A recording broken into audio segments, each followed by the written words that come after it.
Jacobson today, as you just heard the Rebbe's words, 25 years ago, exactly today. So most people in this room, except me and Mrs. Gorwitz probably, are the only ones that were all born afterwards. But I want to say the following words. I think that I spoke about it yesterday to the high school here.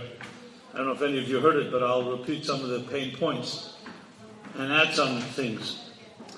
This is a historical day. You can even say a revolutionary day that I believe has to be etched in the psyche and the being of each one of us. Because the Rebbe chose, for whatever reason, on this day, to speak the words that he just spoke, which were passionate, dramatic, and frankly very shocking to many people. I remember then, and until this day, every time you hear it, you hear shocking words. What's most tragic, and probably maybe most sad, is the fact that we're now 25 years later, and I don't know if we fulfilled one thing that the Rebbe said in these words. And the proof is in the pudding. The Gula is not here. The Gula Amitis Vashlema, as we want it, as the Rebbe wants it, is Bagashmi is not here. The question is, what happened in these 25 years?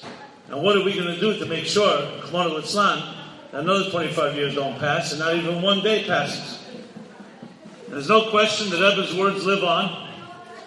That's why it's critical that we don't see this as words said 25 years ago, but we have to see it as words being said right now to each one of us. Because unless we don't take it seriously, obviously we're not going to do anything.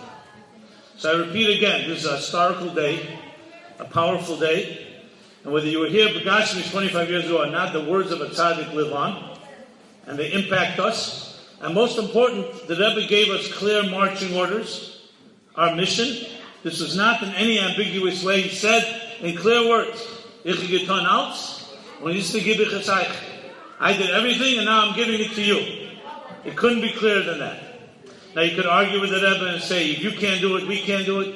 But that's what the Rebbe said, and he made sure to emphasize that a number of times. I just want to say a few things as an introduction before we get into the actual words of the Rebbe and what we can do about it. Because the bottom line is we've got to leave here right now with achlotas b'peil. It's not enough about analysis and tears and passion. It's about actions. As the Rebbe said a number of times in the Sikha, that he wants people to do something about it. But before we get to that, I want to say a few things. Number one, many people mistakenly think, Rachmana Litzlan, that the Rebbe Ki'ilu, as if, dropped the ball. God forbid. He can't do it, so he's giving it to us. Chaz v'shalom Rachmana Litzlan to say such a thing. A Rebbe is a Rebbe. He always remains a Rebbe. He's our Rebbe today, just as he was always. A Moshe Rabbeinu does not change. The same Rebbe that said, there are things I do. There's some things that you do. That same Rebbe is saying there are things I do. And now I, as a Rebbe, I'm telling you, I'm giving you the kayach to do it. So let's not think that the Rebbe is saying that we, God forbid, are replacing. Because obviously, how are we going to accomplish something the Rebbe didn't accomplish? The Rebbe is saying that now, part of my work is to make you do something. And your initiative. The Rebbe knew who the Rebbe is. The Rebbe knew who we are. He knew we're not in the same league, to put it mildly. And yet he said these words, and they're not out of desperation. The same Rebbe, Shechina Medaberes V'Tegrene, the same Rebbe that spoke to us, Maimorim, Siches, for over 40 years, the same words come out of the Rebbe's same mouth.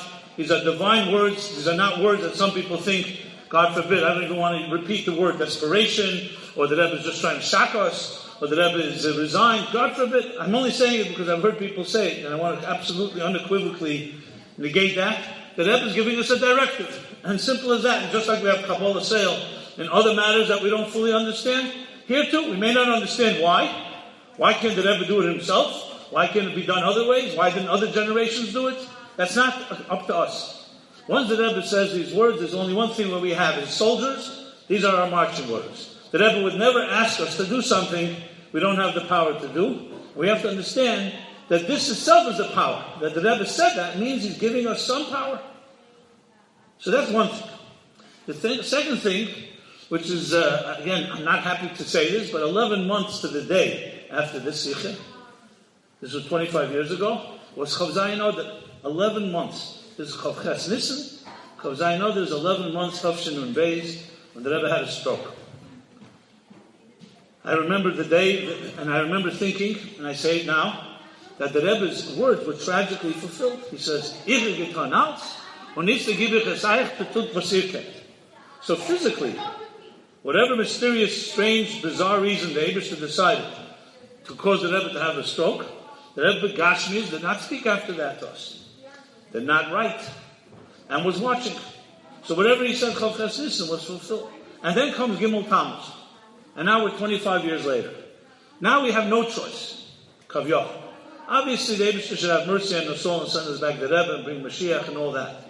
But we still have directives to do. We can't sit around and wait for that. We hope for that. So whatever the Rebbe said is now very vividly clear that some initiative has to come from us. There's no two ways about it. We can't create Kriyas HaMesim. We can't rebuild the Beis HaMikdash HaShlishi. But we can fulfill these words of the Rebbe. Now, one final introduction, before I get to the actual content, was the Rebbe said a number of times that when he speaks by Fabrengen, even to 1,000 people or 10,000 people or 100,000 people, he's speaking to each individual as if you are standing in front of the Rebbe in Yechidus, in a private audience, you and the Rebbe alone. The Rebbe said it a number of times. And I say this because I have no doubt that this is a critical component.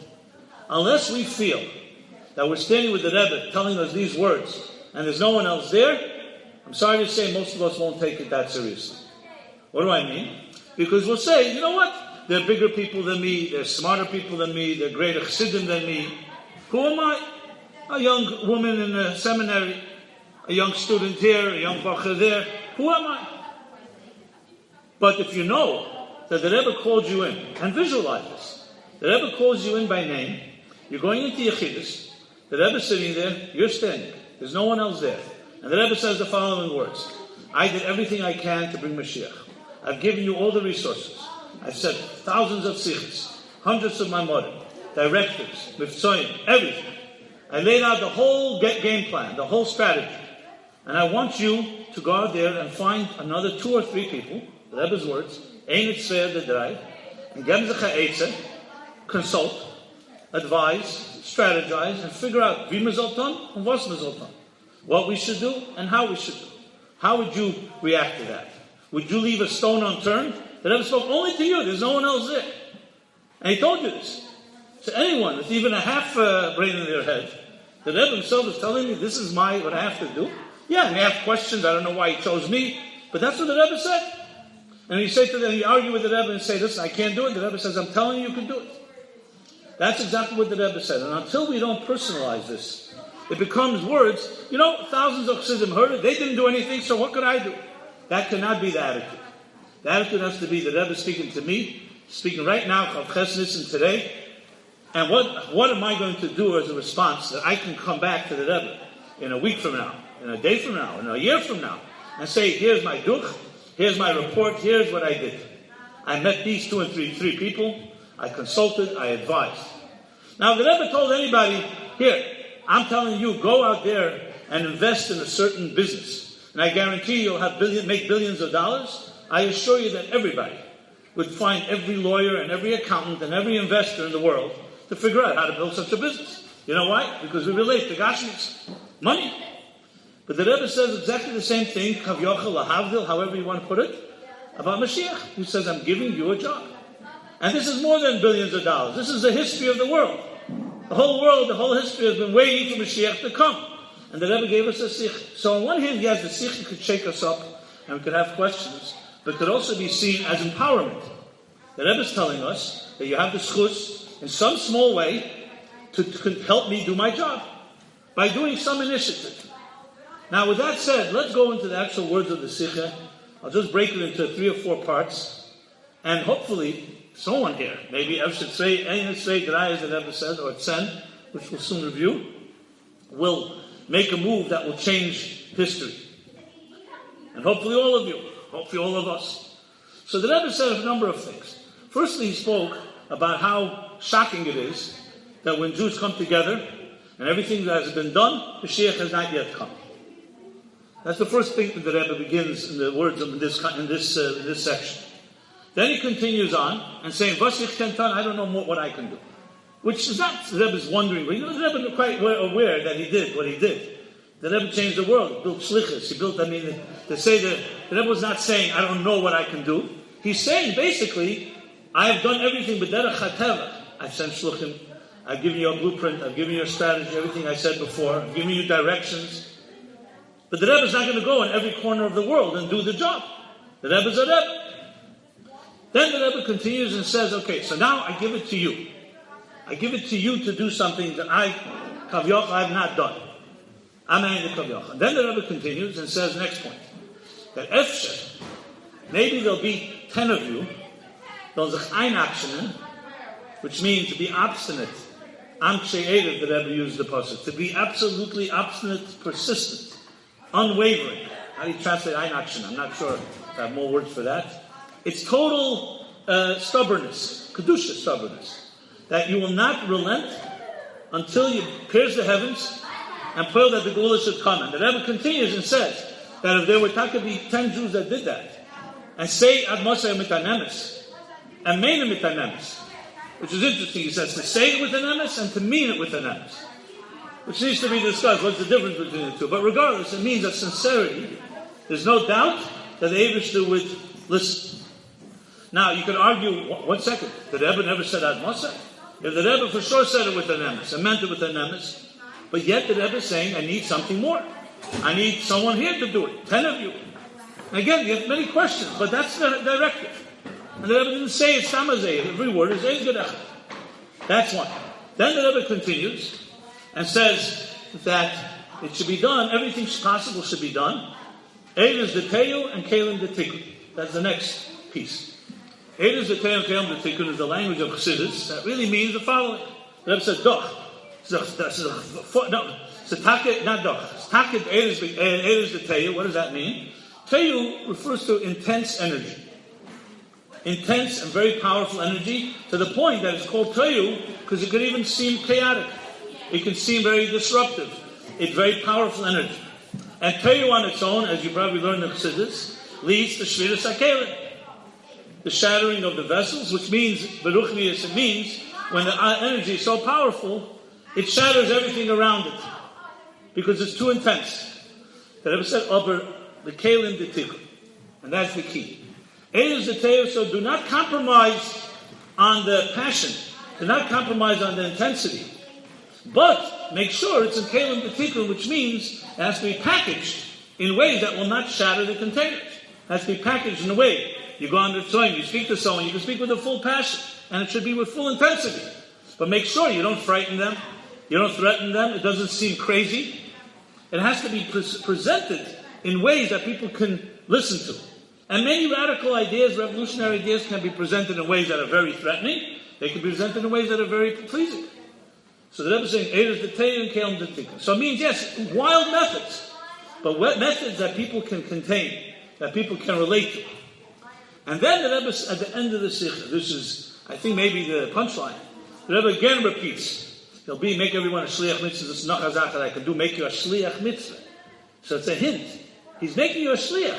The Rebbe is continuing to see us as a Shliach, and he's the Mishaleach, obviously.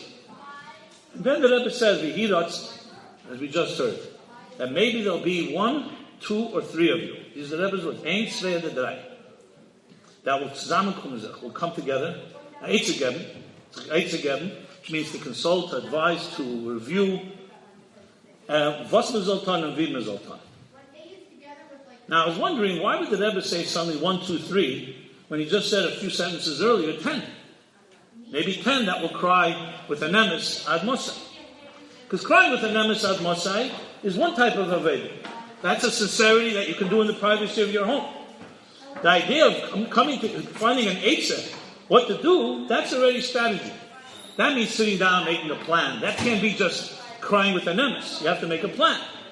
And here the Rebbe did not rely on 10. And if you know the Rebbe's sikhs, the Rebbe very rarely, if at all, ever limited anything. When the Rebbe gave Heiros, whether it was Mitzayim, whether it was other directives, he never said 10 of you, 5 of you, 100 of you. It was to everybody. You ever hear that Mifsoim is limited only to certain people? No. But here, for some reason, the Rebbe said first 10, and then 1, 2, or 3. Now, there are many ways to analyze it. The person to analysis that the Rebbe realistically knew that he's not going to find more than that.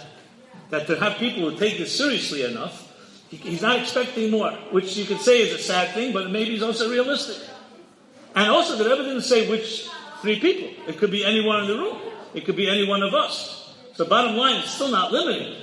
But for some reason, the Rebbe felt that's the numbers he used. So I say to myself, said it then, and maybe I'm one of the 2, 3, not arrogantly. On the contrary, the Rebbe is saying, every one of you sitting right here, though you were born afterwards, these words live on. You have to ask yourself, the Rebbe calls me Yechidus, am I the person? You can't even question. You should do whatever is possible to be able to respond to the Rebbe. Here's what I tried. I will say, and I don't like to say this, but I have to say it. I feel that we have failed so far. Because we didn't do it. I know 2, 3 people did meet. There were many meetings back then, 25 years ago, 20 years ago, 15 years ago. So I'm not saying that no one had meetings. I'm also not saying that no one cried out Moshiach. And I'm convinced that many, more than 10, mean it with the emes. But the results demonstrate that it's not enough. Which means, if the Rebbe right now is here with us, and he's definitely here with us, and you have to represent the Chassidim of the world, or people of the world, and say to the Rebbe, okay, you spoke to us 25 years ago, here's my report. What would you write on the report? I wouldn't want to be the person standing in the Rebbe's room, giving a report, and saying, we did this, we tried everything, but it didn't work. Because I know we didn't try everything. And I'm not saying this to be negative or pessimistic, I'm saying it because if the results did not yield what the Rebbe said, that means we didn't do it enough. And we're not sitting here just to talk about it and lament about it. We're talking here to motivate ourselves. I speak to myself as I speak to you. But I'll tell you something even more to you. Why? Because I always look at it this way. If an older generation didn't do it, then the next generation must do it. You're younger, you're less jaded, you have all the future ahead of you. And the Rebbe, frankly, ignited neshamas. The people who became shluchim and shluchis throughout history were not 40-year-olds, not 50-year-olds in most cases. They were 18-year-olds and 19-year-olds and 20-year-olds. That's when the neshamas were ignited. I do today what I'm doing only because when I was a teenager, the Rebbe lit up my neshama. So I try to maintain that. But it's very different when you're in that youthful vigor where you have all the enthusiasm and all the excitement. So you have to look at this sikha as a sikha being said right now. It's not old sikha from 25 years ago. It's said right now to each one of you. You're in Yechidus with the Rebbe, and this is the words that he's saying. Listen again and again. Listen as many times as you like, but personalize it. And then say, what can I do? And don't say, I am a child, I'm young, I don't know what to do, my father, my mother, my grandfather, my grandmother. No. The sikha is to everybody. And I have no question. We look today, Lahavdil, if you say Lahavdil, who changed the world with technology today? Everybody under 25. I'm not going to mention all the companies that are out there, but they've changed the world. That's in a complete technology world, nothing to do with Kedusha. It could be used for Kedusha, but nothing to do with Kedusha. So why would we think that we can't do that under 25, as the Rebbe showed shluchim and shluchas who went to cities, young couples, they didn't know anything, as them. They didn't know business administration, they didn't know how to raise funds, they didn't even know Jews in the city. They knew nothing. They come, they land, they have no support, not from the local community, not from the local synagogues, rest assured. Mamish from scratch. So why should he be afraid and say, we can't do something? The Rebbe said clearly you can. And I have no question in my mind that anyone in this room, you apply yourself, you can come up with creative ideas, with innovative ideas, you consult with someone else, you bring in someone, a mentor that you respect. What do you have to lose?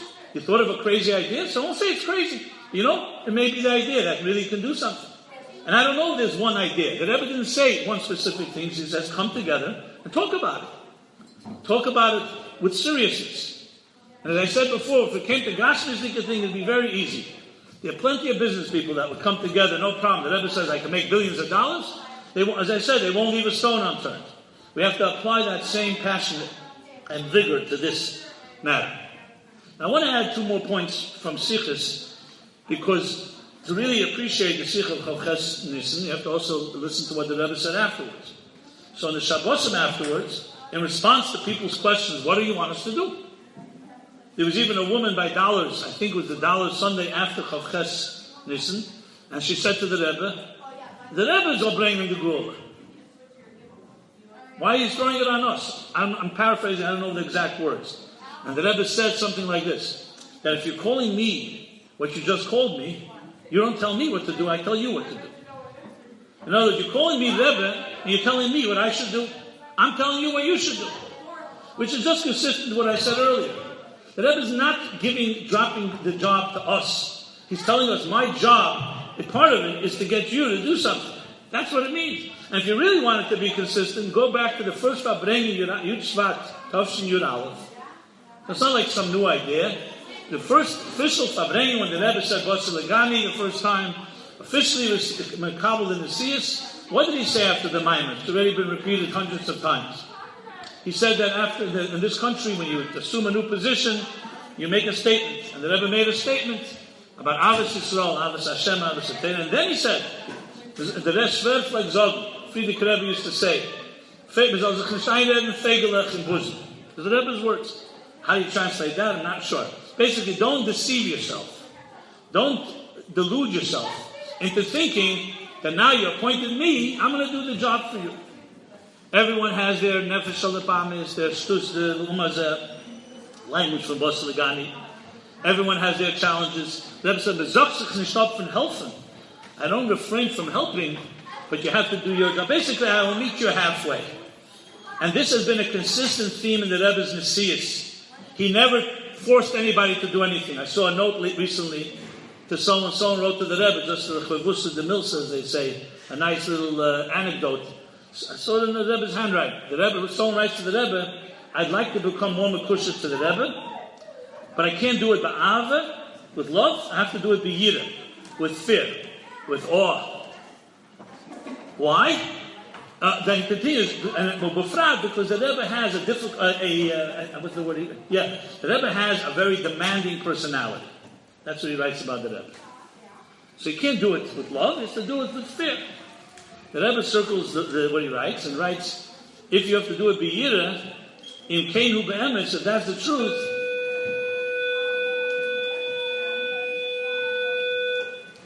if you can't do it with fear, if you can do it only with fear, if that's the truth, then bevada you'll surely and certainly increase in Torah mitzvahs mitech yiras shamayim. That's the first thing that Rebbe writes. And then he circles the second point with the number 2, which you write about me, that I have a difficult or a demand, I forgot the word. It was like a very unyielding personality, something like that. The Rebbe writes, Le'elam eineni makir ish zeh. The Rebbe says, I don't recognize this person you're describing, meaning I don't know what you're talking about, it's not me at all. And Adrabah, anyone who knows me, the Rebbe says, I never compelled anyone to do anything in any time. In Hebrew, the Rebbe writes, Le'elam loy t'chrachti something like that. So the Rebbe's approach was always, he said what is necessary to be done, but he waited for us to make a move. There are many, many stories, which here we don't have the time to go through all of them, about indicating how the Rebbe did that. So, technically, if you really want, Chavches Nissen was said in very dramatic form. But the theme was not very different. That there's what I do, and then I expect you to do something. Now, here it's more powerful because it's about Moshiach. And we always had the contract that we'll do our little part, and the Rebbe will finish the job. Okay, fine. But the Rebbe is the Rebbe, and he decided to tell us this. So there's a Sikh in Purim Tavshin Mem Zayin, which you could look up yourself, which more or less, Chavches Nissen Sikh, Nun Aleph, 4 years earlier, the Rebbe already said the same thing. Except there was a long Purim Fabrengen of 5 hours, so it was like lost in the shuffle among so many other ideas. But there's a Sikh that the Rebbe talks mamish about how, goes from the Nasi to Hakel, that today we have to do something. And it's interesting, this was the Rebbe's usual pattern. He often would talk about something once, would see if anybody related, and then he would talk about it later. That's one. But another thing I think we should look at is the words that the Rebbe said to CNN reporter. When they went to Dallas, and the CNN reporter asked the Rebbe, what is the Rebbe's message to the world? This is the only time the Rebbe actually answered that question in very direct terms, and the Rebbe said, Moshiach is on his way, and we can speed up his coming through acts of goodness and kindness. Now I know everybody looks at this very nice, simple line, goodness and kindness. But again, it's the same Rebbe that spoke Divrei Elikim Chaim, Shechina Medaberes Matei Greina, like Moshe Rabbeinu Sinai. The Rebbe says something, it's not just a nice line. It's not a cliche. So I've always thought to myself, what's the difference between goodness and kindness? Now why don't we sit and discuss this? Maybe that's the key. What kind of campaigns, worldwide campaigns, can we create using the Rebbe's words, goodness and kindness? Not our own words.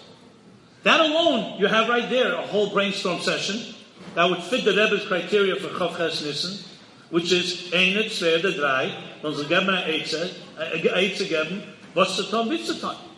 Obviously, the Rebbe knew that we could look into his sichos, and that's the next point I want to make, that if you really want to take this seriously, you have to look into the Rebbe's sichos. Because there's hints everywhere, and I would say even more than hints.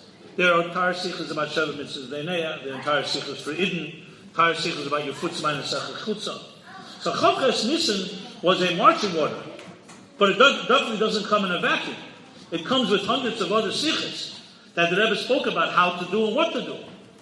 So if anyone wants to take this seriously, and I say if, we should take it seriously, it's not an if. The first step is to get informed. What did the Rebbe exactly say? And then to act. So whether you get together with small groups, whether you think on your own, and you start looking into whether it's the goodness and kindness suggestion I just made. There's hundreds of others. I'm not saying there's one way.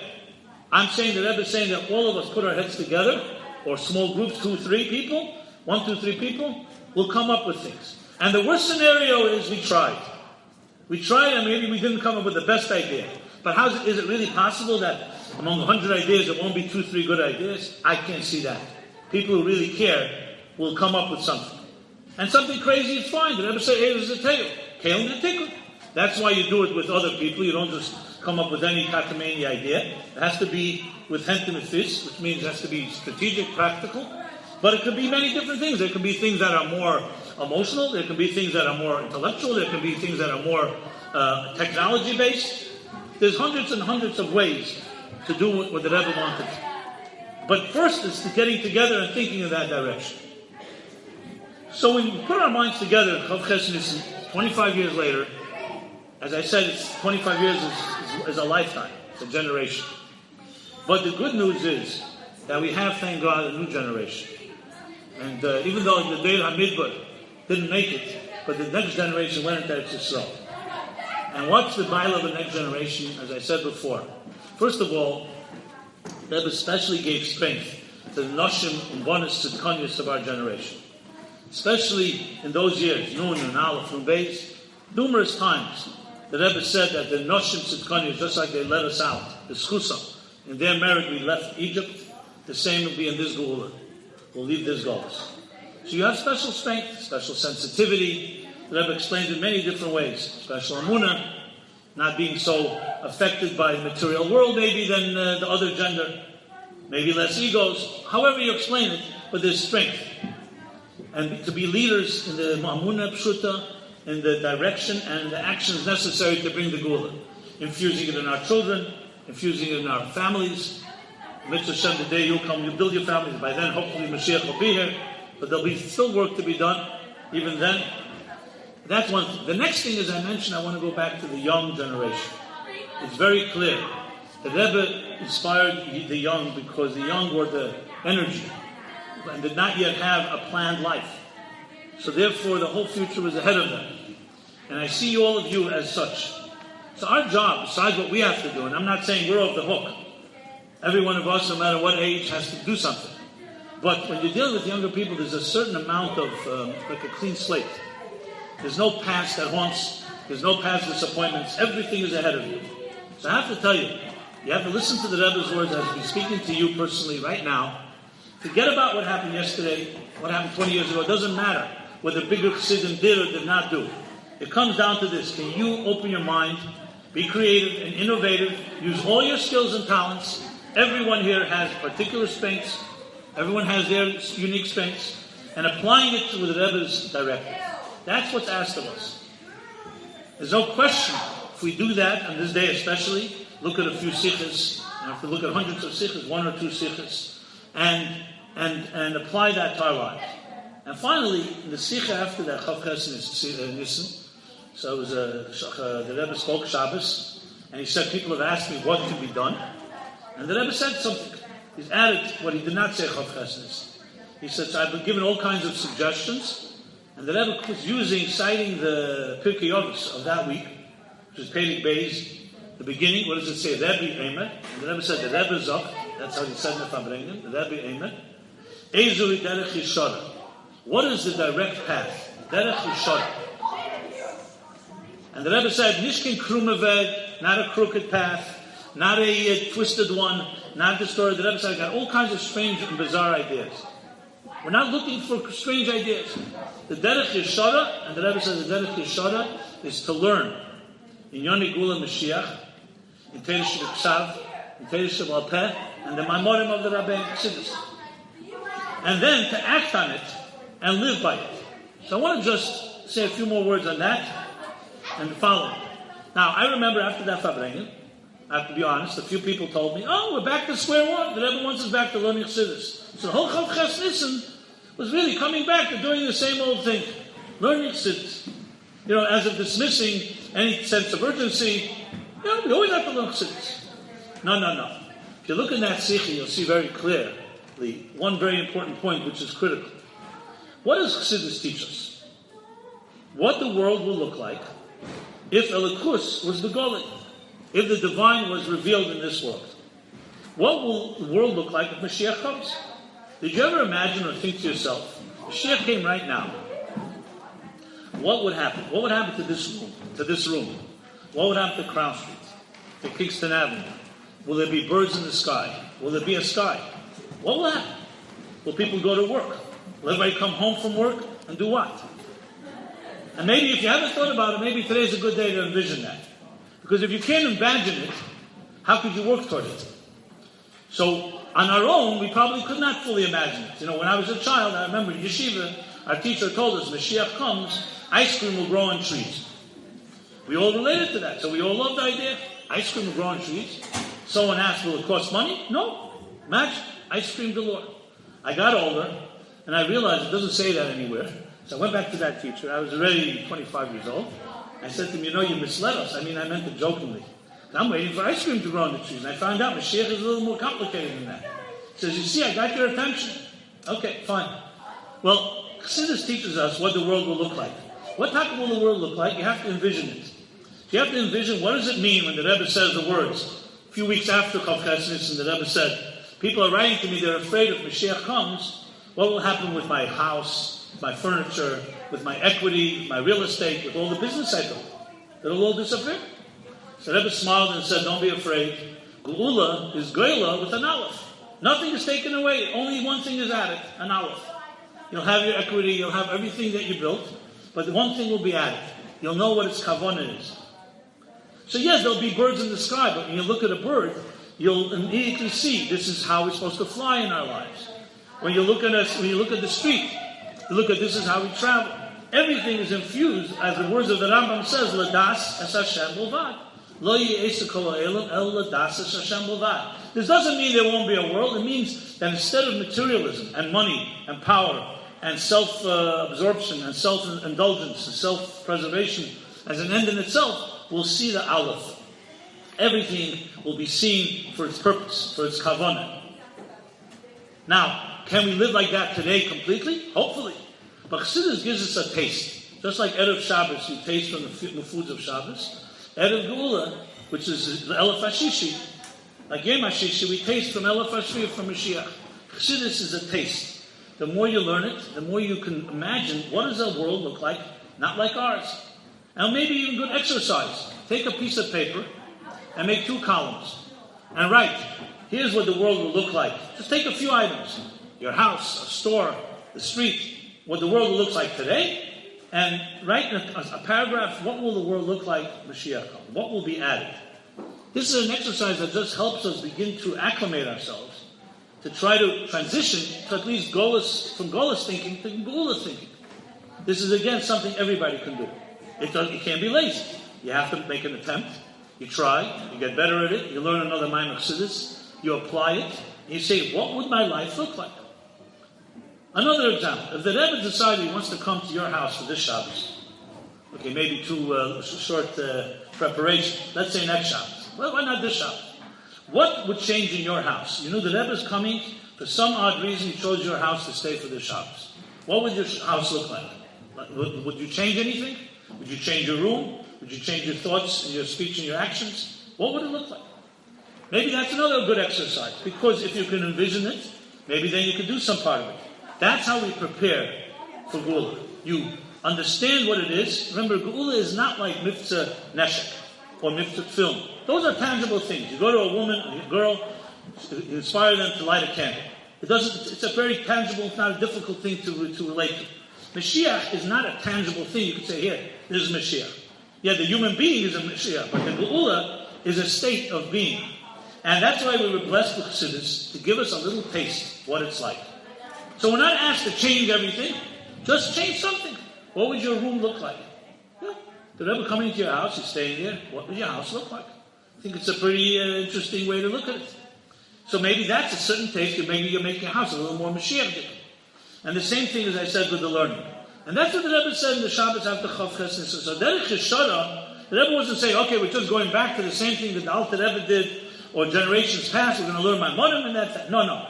My Morim, in order to visualize and to internalize and to personalize what Geula is like. Now, will we completely be able to see the Geula in our own minds when we learn Chassidus? To some extent. But I'll conclude with a story with the Tzemach Tzedek, the Rebbe's namesake, and many times Chassidim would say, the Rebbe spoke about Tzemach Tzedek, he was referring to himself. Tzemach Tzedek's yahrzeit, 150th yahrzeit is this year, Gimel Nissan, right before Pesach. The Rebbe made a big fuss about it in 100 years.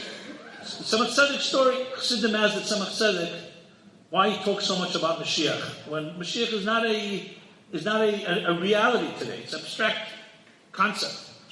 So the Tzemach Tzedek said these words, because of the aha. You may have heard the story. Because of the aha. When they asked the Tzemach Tzedek, what does that mean? So he said, imagine two people in a room having a conversation. Someone outside the room is hearing the conversation through the wall. But being that it's a wall, they don't hear all the words. They hear every fifth word, every 10th word, whatever. So the person out there can't really understand what's being said. But then, the two people come out of the room, and they tell the person what they were speaking about. So what does the person say? Aha, now I understand. The words that I heard, now that you told me what you were talking about, I understand. These are the words that make up the context of what your discussion was. So that's what the Tzemach Tzedek said. We may not be able to completely experience the Geula, but when we speak about it, and we learn about it, we get the Asius. We begin to relate to something. So when it happens, it's not a stranger. You're entering into a place. Now I understand. That's what Chassidus does for us. And probably even more, according to the Rebbe, which is even later than the Tzemach Tzedek, the Rebbe speaking far more than the Tzemach Tzedek did, gave us the language that when you bring an aleph into your life, whether it's a bird in the sky, whether it's Crown Street, whether it's your kitchen, whether it's your bedroom, whether it's your personal life, you are creating a taste of what the Geula is like. And a day like this, Chav Ches, 25 years. Again, the 25 years, I'm only focusing on it because it's the day. It should be seen as words, Kol Yom Yeh Beinecha Chadoshim, as if they're being said today. And we take that personally, as if we're standing in Yechidus with the Rebbe, and we get 2 or 3 of us, 1, 2 or 3 of us put our heads together, and 10 of us, if not more, cry out sincerely.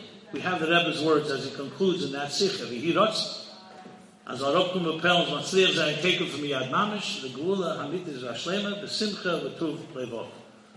Shabbos.